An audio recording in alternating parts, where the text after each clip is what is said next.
Hey everybody, I'm going to be working with my Alaskan Mill today, and I've made some modifications to it I thought you'd want to see. If you don't know what an Alaskan Mill is, it is a way to keep a chainsaw level when you're cutting a piece of wood so you can get planks out of the wood. This is my chainsaw. It's a steel 311, which is a fairly big motor. It's got a 30-inch chain on it and bar. This is the one that came with it. I haven't modified at all. This piece here you may not be familiar with. This is what the Alaskan Mill connects to. And basically the way it works is you put this here.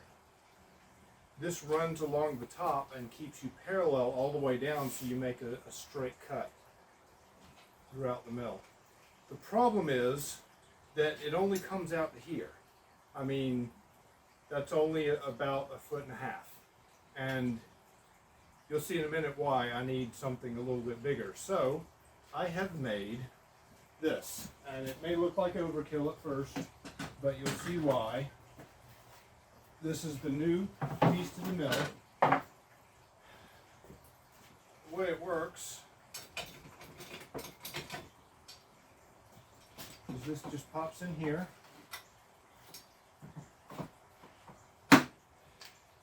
These pieces of wood are just slightly, maybe 1/32 of an inch, shorter than the center pieces here. So that when you put these on, and they lock down, it locks it into place. So let me put these in place and I'll show you how this works.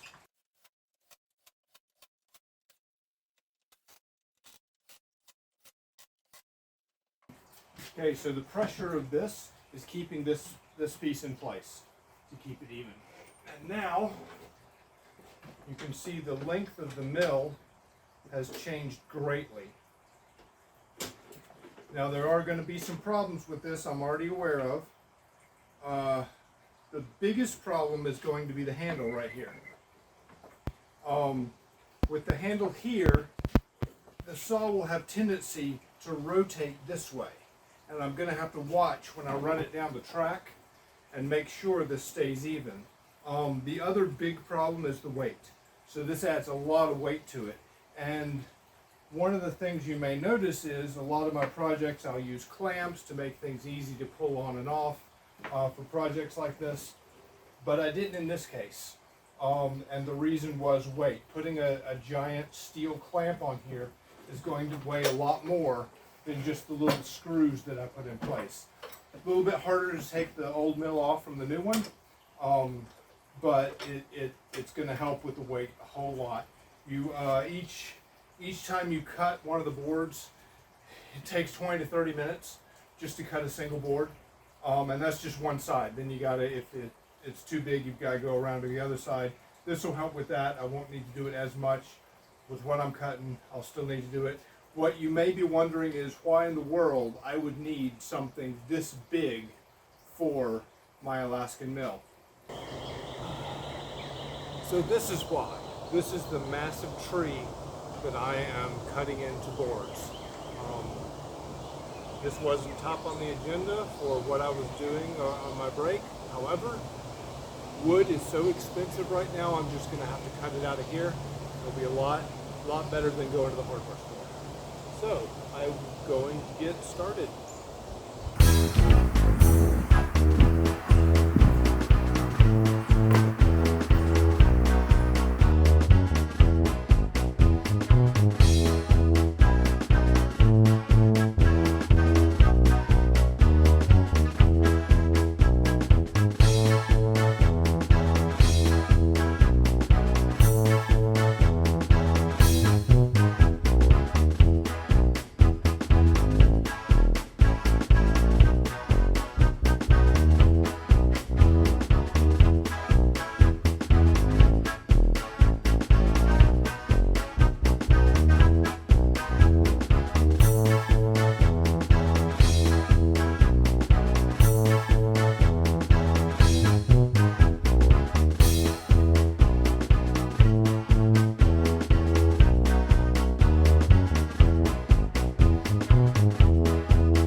Okay. This is what we're left with.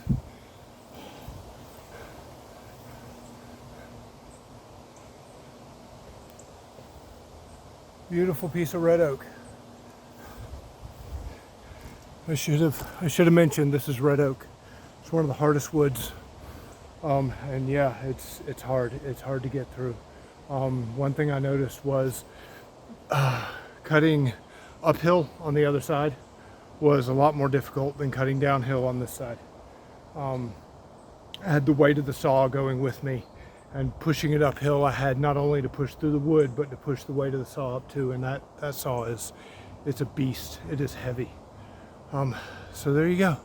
That's what I'm working on today.